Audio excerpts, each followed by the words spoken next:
Hi friends, இன்னைக்கு எங்கள் அம்மா ஒரு சூப்பரான கேரளா டிஷ் செஞ்சுருக்காங்க. வாங்க அதை பார்க்கலாம்.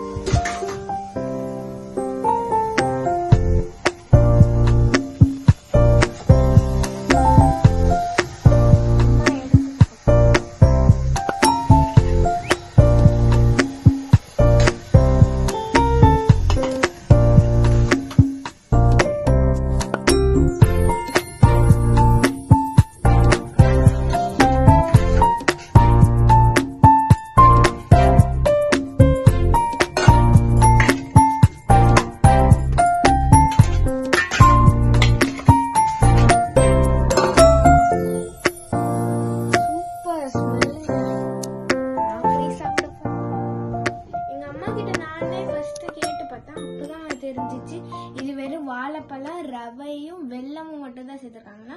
மேலே வந்து கேஷ்யூவும் அப்புறம் கோகோனட்டும் சேர்த்துருக்காங்களா. சரி, நான் இப்போ சாப்பிட்டு பார்க்குறேன்.